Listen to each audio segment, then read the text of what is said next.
میں دیکھ لیں لیکن کبھی حضور کی ذات پر بات نہیں ہوئی تھی. اول من انکر التوسل والاستغاثہ والنداء ہوا ابن تیمیہ. سب سے پہلا شخص، امام نبہانی نے شواہد الحق میں لکھا ہے، پہلا شخص جس نے توسل سے، استغاثے سے اور ندا سے انکار کیا وہ ابن تیمیہ تھا. اس سے قبل امت میں اسلام کا فتنہ موجود نہیں تھا، اس لیے کہ لوگ حضور کی چوکھٹ پہ حاضر ہوا کرتے تھے اور حضور کو نجات دہندہ سمجھتے تھے. جب ضرورت باقی نہ رہے گی تو چوکھٹ پہ کیوں کوئی حاضر ہوگا؟ تو استغاثہ اور توسل کا انکار کر دیا اور یہ پہلا فتنہ نمودار ہوا. اور پھر اس کے بعد ذات رسالت مآب صلی اللہ علیہ وسلم پر بھی بات شروع ہو گئی اور نتیجہ یہاں تک پہنچا. آج ہم جس عہد نافرجام میں جی رہے ہیں، کیا یہ دن بھی ہمیں دیکھنے نصیب ہونے تھے؟ یہ دن بھی ہماری قسمت میں تھے کہ ہمارے پیغمبر کے خاکے تراشے جائیں؟ یہ گھڑیاں بھی ہمارے مقدر میں لکھی ہوئی تھیں، یہ لمحے بھی آنے تھے. ماضی میں ایسا کبھی نہیں ہوا تھا، اس لیے کہ امت حضور کے ساتھ جڑے تو امت بنتی ہے. اگر آپ مجھے پوچھیں کہ دین کا خلاصہ کیا ہے اور دو لفظوں میں خلاصہ بیان کرو تو میں اقبال کا لہجہ ادھار لوں گا.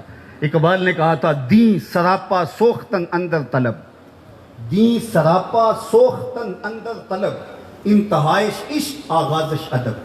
طلب محبوب میں تڑپنے کا نام دین ہے. جو ادب سے شروع ہوتا ہے عشق پہ ختم ہو جاتا ہے، اور جو دین ادب سے شروع ہو کے عشق پہ ختم نہیں ہوتا وہ دین ہی نہیں ہے. عشق ہی ابتدائے ذات، عشق ہی انتہائے ذات. عشق نہ ہو تو شرح و دین بت کدا تصورات، کچھ باقی نہیں بچتا. تو ذات رسالت مآب صلی اللہ علیہ وسلم سے دور کرنے کی بدکاری کی گئی.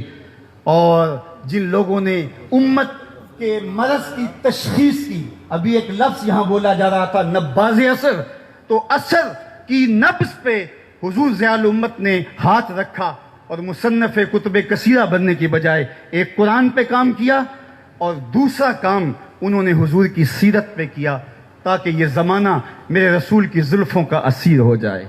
حضور کی غلامی اس کے رگ و ریشہ میں جب محو نفوذ ہو جائے گی، چونکہ محبت انسانوں کو، امت کو باہم جوڑتی ہے. یہاں میں ایک جملہ اور رک کے کہوں گا، دنیا کی جتنے بھی محبتیں ہیں یہ رقیب پیدا کرتی ہیں. ایک کے دو چاہنے والے آپس میں رقیب ہوتے ہیں، یہ میرا محبوب ہے تم نے کیوں دیکھا. لڑائی کی نوبت آ پہنچی، قتل و غارت تک معاملہ پہنچا. حسن ہی اتنا قلیل ہے کہ صرف ایک کی ضرورت کو پورا کرتا ہے، دوسرا آیا نہیں، لڑائی ہوئی نہیں. یہ دنیا کی محبتیں رقیب پیدا کرتی ہیں. ایک کے دو چاہنے والے آپس میں رقیب ہوتے ہیں، لیکن میرے محمد عربی کے چاہنے والے آپس میں حبیب ہوتے ہیں. دل بمحبوب حجازی بستائم، دل بمحبوب حجازی بستائم، زی جہت با یک دیگر پیوستائم. ہماری محبت کا سبب ذات رسالت مآب ہے. دل بمحبوب حجازی بستائم، زی جہت با یک دیگر پیوستائم، چوں گلے صد برگ مارا بو یکیست، او کے جانے ای نظاموں او یکیست، مست چشمے ساکیے بتہاستیم، در جہاں مثل مو می ناستیم. ساری محبتیں رقیب پیدا کرتی ہیں، حضور کی محبت حبیب پیدا کرتی ہے. چاہتوں کا نور پھیلنا شروع ہو جاتا ہے. بلال حبشے سے ہے، صہیب روم سے ہیں، سلمان فارس سے ہیں، ابو بکر رضی اللہ تعالیٰ عنہ، حضرت عمر رضی اللہ تعالیٰ عنہم یہ مکہ المکرمہ سے ہیں، اور حضرت سعد مدینہ المنورہ سے ہیں. لیکن ایک قومیت کا تشخص ابھرتا ہے. یہ قومیت وجود میں نام محمد صلی اللہ علیہ وسلم کی وجہ سے آتی ہے. اس لیے اقبال نے بھی کہا تھا، قوت عشق سے ہر پست کو بالا کر دے، دہر میں اس میں محمد سے اجالا کر دے. دہر میں روشنیاں ہوں گی تب جب حضور کے دامن سے لپٹ جائیں گے. تو کہا کہ دی سراپا سوختن اندر طلب، اللہ اکبر، انتہائش عشق آغازش ادب.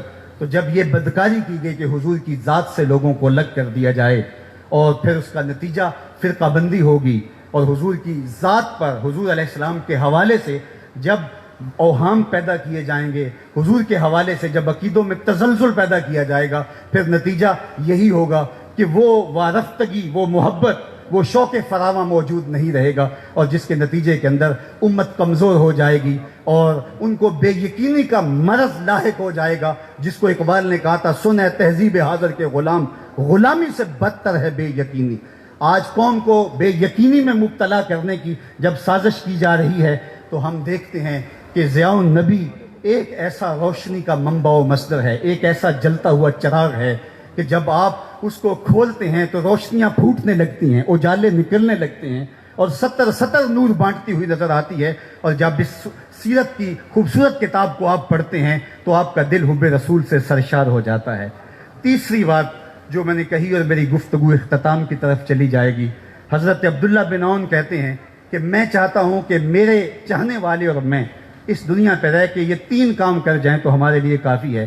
ایک تو لوگوں کو قرآن کی طرف لے کر آئیں، دوسری بات لوگوں کو حضور کی سنت اور حضور کی سیرت کی طرف لے کے آئیں، اور تیسرا کام میرا کرنے کا یہ ہے جو میں ارادہ رکھتا ہوں اور اپنے متبعین اور اپنے محبین اور اپنے ساتھیوں سے بھی اس کی توقع رکھتا ہوں، وہ یہ ہے کہ میری زبان سے کسی کے لیے کلمہ خیر کے علاوہ کچھ نہ نکلے.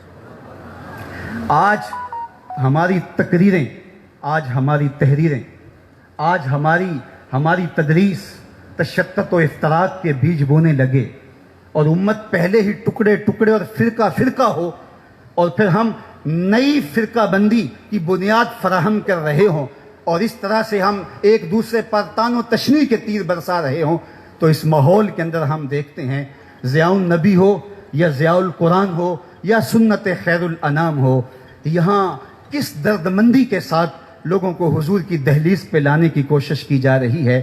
یہ لفظ چبھتے ہوئے نشتروں کی طرح اور تیروں کی طرح نہیں ہیں، بلکہ یہ وہ شخص جو احساس زیاں بھی کھو بیٹھا ہے اور اس کا کارواں بھی لٹ چکا ہے، اس کو بتایا جا رہا ہے کہ تم نے کس طرح اپنے لٹے ہوئے قافلے کو دوبارہ آسودہ منزل کرنا ہے، اور کس طرح تم نے جو ہے وہ امت واحدہ بننا ہے. تو گویا یہ تیسرا کام اگر ہم دیکھیں تو ہمیں جو ہے وہ حضور ضیاء الامت کی صورت کے اندر، ان کے کام کی شکل کے اندر نظر آتا ہے. تو یہ 3 لوگ یار بیگانے تو بیگانے رہے، اپنے تو اپنے رہے، انہوں نے بیگانوں کے لیے بھی جو ہے وہ الفاظ کا چناؤ اتنا خوبصورت کیا ہے اور لہجے میں اتنا درد اور اتنی محبت اور اتنی مٹھاس رکھی ہے کہ وہ بھی میرے حضور کی زلفوں کے اسیر ہو جائیں. ان کے لیے بھی چبن اور ان کے لیے بھی تانوں کے انداز سے بلایا نہیں گیا ہے، بلکہ اسلام کا جو طریق حکمت ہے وَجَادِلْهُمْ بِالَّتِي هِيَ أَحْسَنُ، اس کی عملی تصویر پیش کی ہے. کس کو پتھر مارے ناصر کون پر آیا ہے، دل کے شیش محل میں ایک ایک چہرہ اپنا لگتا ہے. اور آج ہم دیکھتے ہیں کہ پوری دنیا کا کوئی بھی مکتبہ ہو جہاں اردو سمجھی یا بولی جاتی ہے، چاہے کوئی جیسے بھی جو ہے وہ مزاج رکھتا ہو، وہاں ضیاء القرآن اور ضیاء النبی ضرور موجود ہوگی. یہ سچائی مانی نہیں جاتی، سچائی اپنا آپ منوا لیتی ہے. اور آج کی اس تقریب رحمت کی وساطت سے میں اللہ کی بارگاہ میں آپ سارے لوگوں کی آمین کے ساتھ دعا کرتا ہوں کہ اللہ تعالیٰ جل شانہ حضور ضیاء الامت کے درجے مزید بلند فرمائے اور ان کے مشن کو، ان کی فکر کو مزید فروغ عطا فرمائے. دنیا آخرت کی برکتیں اللہ ہم سب کی زندگیوں میں اتار دے. کی محمد سے وفا تو نے تو ہم تیرے ہیں، یہ جہاں چیز ہے کیا لوح و قلم تیرے ہیں. وآخر دعوانا ان الحمدللہ.